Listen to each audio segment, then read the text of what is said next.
Hey, Warrior Saints, good morning. Welcome to our Crucifixional Life stream. Happy Thursday. Glad to have you beautiful people with us. We've been throwing some heavy stones this week. We're going to talk today about the vaccination and those who choose or decide or desire not to take the vaccine.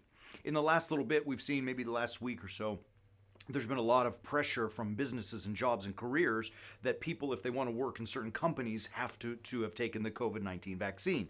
And some people readily take it and have already taken it, and some people have decided they don't really want to take it. They have their reasons why, and they are against taking the vaccination, and there is threat of termination. Now, here's the kicker of it, that in some places they are looking for medical or religious exemptions.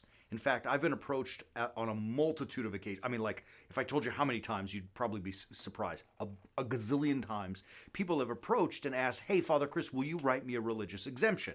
I don't want to take the COVID-19 vaccine. And so this will help me get out of it. And I have responded, hopefully graciously and kindly to all of them that, unfortunately, we the priests in our parishes have been asked by our hierarchs not to write religious exemptions, but that you can do it yourself and write your own religious exemption. And it's simple. Just say, I choose not to have this vaccine. But here's the funny thing about all of it. And it's hard. This is a hard conversation. You're going to see the stress that we're all under, is that if they write, it's my strongly held religious belief not to take this vaccine, and that exemption, that excuse, that reason is rejected by your company, what do you do?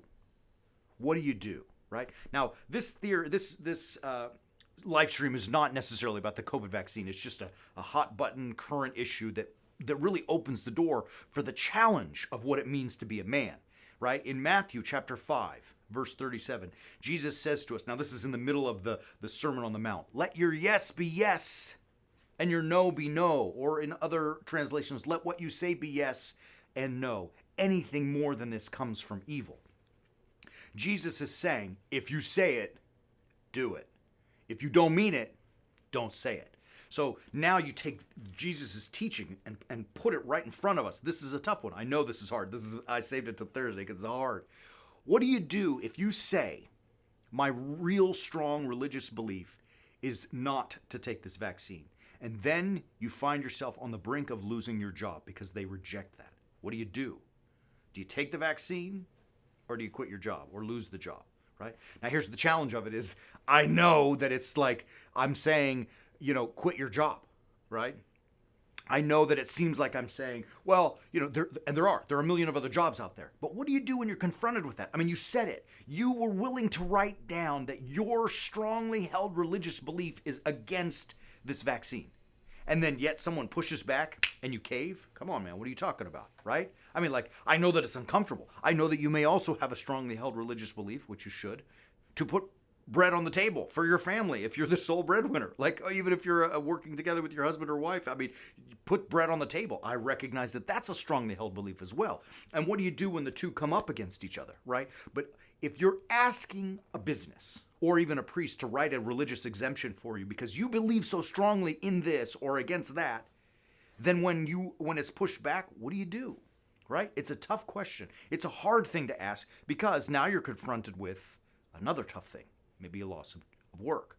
So how do we overcome the saying yes when it's convenient and saying no when it's convenient? How do we overcome the strongly held religious beliefs when we want something, right? Because I always ask the question, like, where's your strongly held religious belief when it comes to other things, right? Like, are you using it when it's convenient? I mean, I hope the answer is always no, but that's a question that you have to ask yourself. And when you come face to face in that mirror and look at yourself and say, do I really believe this? I mean, so much so, because I'm saying that this is my God belief, right? This is what I believe as a warrior saint, that this vaccine is wrong. I'm not just using religious exemption as an excuse to take something that I don't want to because of politics or health or whatever else. But when I really say that this is my religious belief, am I willing to stand up for that? At the expense of whatever may go with it, right? Look, the martyrs in the early Christian church, you better believe they were able to do that or willing to do that. They said, we believe in Jesus, and the Romans said, you will die, and they said, fine, right? That's really the question that we're asking today. You're going to put on a piece of paper I want to be religiously exempt because of my beliefs, exempt from taking this medication, this vaccination. You gonna stand up for it, right? At the expense, and I know it's hard. So like, how do we deal with that? What's the answer to this question?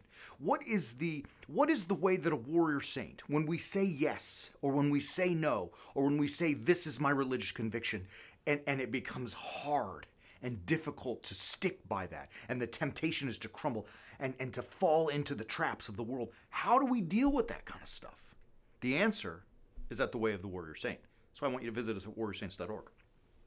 In the Way of the Warrior Saint, we are striving to teach you how to become strong rock star men, lions, ferocious, monsters in this world who take the world by storm, living crucifixional lives, being real men. We have a new concept, a new idea that really it's not even new. It's new for us. It's only because we're slow and it took a long time to figure it out. But look, a man is a king and a knight and a mentor and a lover. And in that knighthood, being a warrior saint, you're going to have to be strong, and you may have to take one on the chin, but you have to stand up for your values, the things that you believe, at least if you are professing to believe them. So when you write these types of religious exemptions and you come across this challenge and you say, oh my gosh, I don't know where to go, it's simple. Go to warriorsaints.org. We are doing the same fight in our own lives, and we're going to guide you through that as we go, helping you become the best rock star, little ferocious lion men that you can be. Warrior Saints. Love you, beautiful people. Be back tomorrow. Till then, keep walking on the way of the Warrior Saint.